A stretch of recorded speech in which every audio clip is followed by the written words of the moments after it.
और आज संघ का आदेश की मुझे गोल्डन रूल नंबर 5 पे संघ की बात रखनी है। तो हमारे पहले जो संघ ने जो नियम बनाए हैं उसमें 10 गोल्डन रूल है। 10 नियम है जो हमारे अमित जो मतलब हमारे लिए एक तरह से अमृत का काम करते हैं इसमें संघ को बनाए रखने में। हमारे जो नियम कानून संघ के उस पर चल रहा है जो, तो मैं एक बार उन सबको पढ़ के बता दूं ताकि कोई हमारा नया समण साथी आया हो तो उसे भी पता चल जाए कि 10 गोल्डन रूल क्या है। तो पहला जो समण संघ का गोल्डन रूल है, नंबर 1, केवल समण। इसमें सिर्फ और सिर्फ समण की एंट्री है, बाकी दूसरे की एंट्री नहीं है, केवल समण ही आ सकते हैं। और दूसरा है चंदा कभी नहीं, तो समण संघ कभी जनता से चंदा नहीं लेगा। और तीसरा है जाति अभ्यास कभी नहीं। तो पहले भी पुराने संघ में भी जाति का अभ्यास नहीं होता था और इसमें भी जाति का अभ्यास बैन है। जाति की कोई प्रैक्टिस नहीं करेगा, जाति का कोई नाम यहाँ पे जिक्र नहीं करेगा। जाति सिर्फ ये काल्पनिक जो किताबें हैं वो 400-500 साल पहले ही जाति की उत्पत्ति हुई है और वो भी हवा में लटकी हुई है। चौथा गोल्डन रूल है केवल संघवाद, मतलब संघ सबसे ऊपर रहेगा। संघवाद का मतलब यहाँ पे किसी प्रकार का कोई क्षेत्रवाद, भाषावाद, प्रधानवाद, व्यक्तिवाद, नेतावाद, भाई भतीजावाद, किसी प्रकार का कोई वाद नहीं होगा। सिर्फ और सिर्फ संघवाद, यानी कि जो संघ का आदेश होगा, ऑर्डर होगा, वो सबसे ऊपर होगा और सभी को मान्य होगा। और पांचवा जो गोल्डन रूल है पद प्रतिष्ठा मंचमाला, जिसपे मेरे को आज बात रखनी है। और छठा गोल्डन रूल है पंजीकरण कभी नहीं। तो पुराने संघ का भी कभी पंजीकरण नहीं था और ना ही कभी आगे होगा। इस संघ का भी पंजीकरण कभी नहीं होगा। और सातवां रूल है संघ आदेश से सबसे ऊपर, जो संघ का आदेश है वो सबसे ऊपर रहेगा, यानी कि संघ ने जो ऑर्डर पास कर दिया वो ऊपर होगा सबसे। उसके बाद है आठवां, संघ राजनीतिक में कभी नहीं जाएगा। संघ के कोई सोचेगा ये नहीं जाएगा तो हमारी तो मास्टर की जो हमारे सुख है वो राजनीतिक में है, तो संघ नहीं जाएगा। संघ के जो व्यक्ति हैं, जो संघ के अंदर जो लोग हैं, वो राजनीतिक में जा सकते हैं, लेकिन वो फिर यहाँ पे एक्टिव स्पोक नहीं रहेंगे, एक्टिव मेंबर नहीं रहेंगे। वो सिर्फ संघ के सदस्य रहेंगे लेकिन एक्टिव मेंबर नहीं होंगे। फिर यहाँ पे वो जा सकते हैं और जाना भी चाहिए।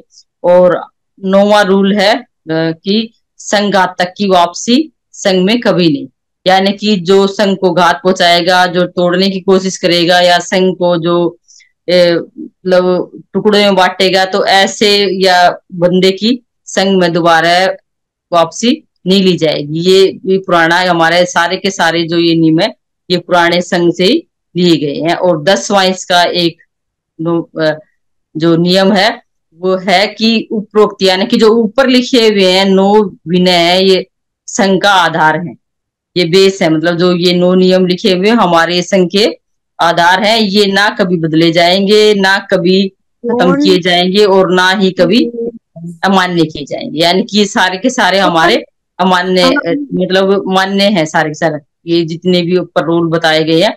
तो ये इस 10वां जो गोल्डन रूल है इसकी गारंटी देता है ये हमें। तो आज का जो गोल्डन रूल है, रूल नंबर 5, कि पद प्रतिष्ठा मंचमाला कभी नहीं। तो संघ में पहले भी पुराने संघ था जो हमारा, बुद्ध से पहले का जो संघ था, उसमें भी किसी प्रकार की पद प्रतिष्ठा मंचमाला का चलन नहीं था। आज के समय में भी लाखों प्रकार के जो पद चले हुए हैं, जैसे कोई धार्मिक संगठन हो या कोई वैसे संगठन हो या कोई पॉलिटिक्स पार्टी का संगठन हो या कोई एनजीओ, हर तरह के संघ मतलब उसमें पद होता है। एक कैशियर, एक प्रधान, एक उप प्रधान, एक सेक्रेटरी, मतलब इस तरह से वो पद होते हैं। तो इसमें संघ में किसी प्रकार का कोई पद नहीं है और ना ही पद नहीं है तो प्रतिष्ठा भी उसके साथ, पद के साथ ही प्रतिष्ठा जुड़ी हुई होती है, यानी कि मान सम्मान वो भी नहीं है। तो इस तरह से अगर बुद्ध ने भी दुनिया में सबसे पहला जो संघ भिक्षु संघ बनाया बुद्ध ने, और उसमें भी उन्होंने किसी प्रकार का कोई संघ चालक, संघ नायक या संघ सेनापति जैसा कोई पद नहीं बनाया। और बुद्ध को भी सभी लोग जो उनके साथ के थे वो समणी बोलते थे, और बुद्ध भी उन सब को ही बुद्ध भी उनको बनते बोलते थे और वो भी उन एक दूसरे को बनते ही बोलते थे। बुद्ध को भी बनते बोलते, वो उनको बनते बोलता। जैसे यहाँ पे हमारे अपने संघ में पुरुषों को सर और लेडीजों को मतलब औरतों को बहन जी बोला जाता है। तो ऐसे ही वहां पे ये वाला चलन था कि मतलब कोई छोटा बड़ा की कोई पद नहीं था, तो इसलिए छोटा बड़ा नहीं था, तो इसलिए एक दूसरे को वो बनते कह के ही संबोधित करते थे। तो इस तरह से कोई पद नहीं दिखाई देता बुद्ध के समय में भी, और बुद्ध के पास भी किसी प्रकार का कोई पद नहीं था। और यहाँ पे किसी प्रकार का कोई वीआईपी ट्रीटमेंट या वीवीआईपी किसी प्रकार को किसी के साथ कोई ऐसा स्थान नहीं है, ना ही किसी को स्पेशल कोई ट्रीटमेंट दिया जाता है यहाँ पे। यहाँ पे ना ही कोई मंच लगाया जाता है, कि मंच लगाना यहाँ पे बैन है, मतलब मंच हम यहाँ पे नहीं लगा सकते, क्योंकि संघ में किसी प्रकार का कोई ऊंचा स्थान नहीं होता। संघ में एक तरह से क्या होता है कि जो पहले संघ के बुद्ध के समय में मतलब थोड़ा सा ऊंचा स्टूल कुर्सी या कोई मिट्टी का चबूतरा इस प्रकार से होता था। तो इससे क्या होता है, उससे क्या होता है कि वो ताकि जो आगे कोई दम देसना या कोई बात कर रहा है या कोई मतलब किसी प्रकार की कोई जब आम जनसभा होती थी जो बात करते थे, तो उससे क्या कि जो बोलने वाला व्यक्ति है वो दिखाई दे सामने बैठे हुए को। तो सिर्फ वो एक चबूतरा होता था जिसे संघ आदि से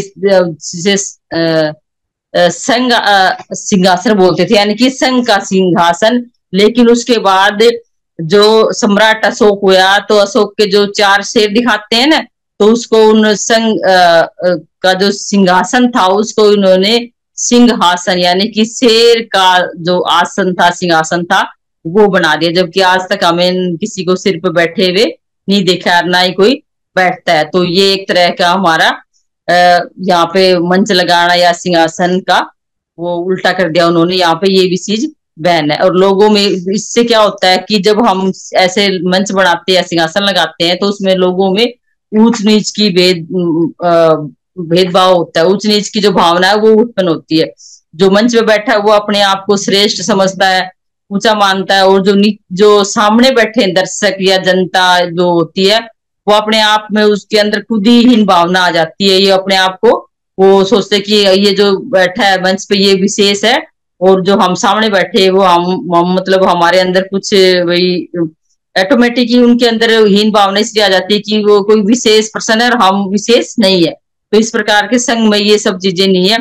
संघ में खाली बोलने के लिए बातें नहीं है, ये सारी की सारी जितनी भी हमारी संगतियां लगती हैं उन सब में ये चीजें इम्प्लीमेंट होती है, दिखाई देती हैं, और हमारे आचार व्यवहार में भी ये सब चीजें दिखाई देती है। क्योंकि संघ में कोई भी कितना ही बड़ा पदाधिकारी हो या कोई छोटा हमारे कामकाजी हमारे भाई या बैंड वर्कर हो या हम जैसी कोई घरेलू महिला है, कोई भी हो, तो सारे के सारे उसमें संघ में बराबर है। तो यानी कि ये हमारे उसमें व्यक्तित्व में भी ये चीजें दिखने लग जाती है। अब जब हम डेली डेली ये वाली प्रैक्टिस करते हैं तो संघ में ये सब चीजें हैं।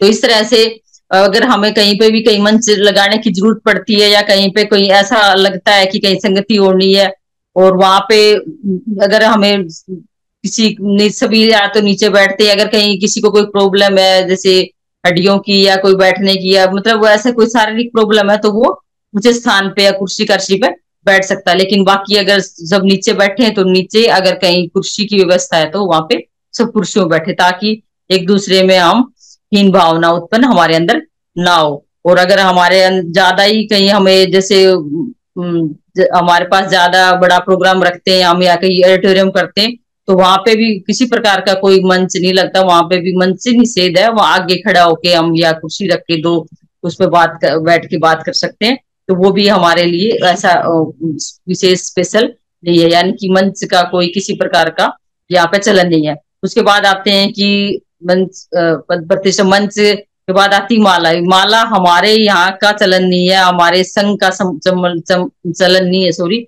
ये माला का जो चलन है ये हमसे विपरीत विचारधारा वाले लोगों का है। यहाँ पे किसी प्रकार की माला, दुसाला, टोपी, गमछा या गुलदस्ता देने की परंपरा नहीं है। ये जो चीजें हैं ये व्यक्ति को विशेष दिखाने के लिए या उसको भाई हम औरों से अलग दिखाने के लिए अगर हम ऐसा करते हैं, तो अगर हम 1% या 2% के साथ ऐसे विशेष उनको गमछा, टोपी या गुलदस्ता देते हैं, तो और अगर उसका सत्कार किया तो बाकी लोगों का हमसे दुत्कार हो जाएगा, यानी कि अनादर हो जाएगा। तो इसलिए संघ में ये वाली भी नहीं है। माला की परंपरा ये थी कि पहले जो महिलाएं थी वो मालाएं पहनती थी, वो प्राकृतिक कैसे ओरिजिनल फूलों की, क्योंकि पहले बनाव श्रृंगार का कोई इतना बड़ा साधन नहीं होता था। और औरतें नेचर से ही, स्टार्टिंग से ही अपने आप को थोड़ा सजने संवरने की वो उनके नेचर में ये है कि मैं कैसे मैं अच्छी लगूं, सुंदर लगूं। तो वो उनका एक उनको उस टाइम की रीति रिवाज बना लो या आदत बना लो कि जब इतने सारे फूल होते थे तो वो, तो कपड़े भी उस टाइम कम होते थे, तो उसको देखते हुए वो अपने गले में फूलों की माला या घास की माला ऐसे पहनते थे, ताकि हमारे ऊपर वाला जो अंग है वो ढका रहे और वो अच्छा भी लगे। तो ये माला का चलन हमारा नहीं है, ये हमसे विपरीत विचारधारा के लोगों का है। और संघ में सिर्फ समानता सिर्फ कहने के लिए नहीं है, यह है हमारी ये जो बातचीत की जो हम जो बातें बता रहे हैं कि ये माला मंच का ये हमारा चलन नहीं है।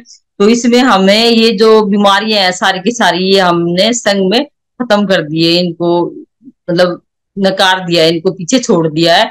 और संघ उससे आगे बढ़ गया है, ताकि हमें ये सारी की सारी जो रोग जो लगे पड़े थे पद प्रतिष्ठा मंच माला का, वो सारा के सारे खत्म हो जाए। और इस तरह से हम अपनी ये उससे बाहर निकल के और अपने संघ को बढ़ा सके, और जो आने वाली जो पीढ़ी है हमारी, उसका कल्याण जैसे पहले था हमारा जो इकट्ठा होके जो हमारे से संघ ने जो हमारा कल्याण किया था, ऐसे ही हम आगे इकट्ठे होके सब बीमारियों को छोड़ के, और संघ और संगठन में हम डिफरेंस से मतलब उसमें अंतर रख सकें। तो इसलिए हम सारे के सारे संघ में विलय होने की कोशिश करें और अपने संघ को अच्छे से आगे बढ़ाएं।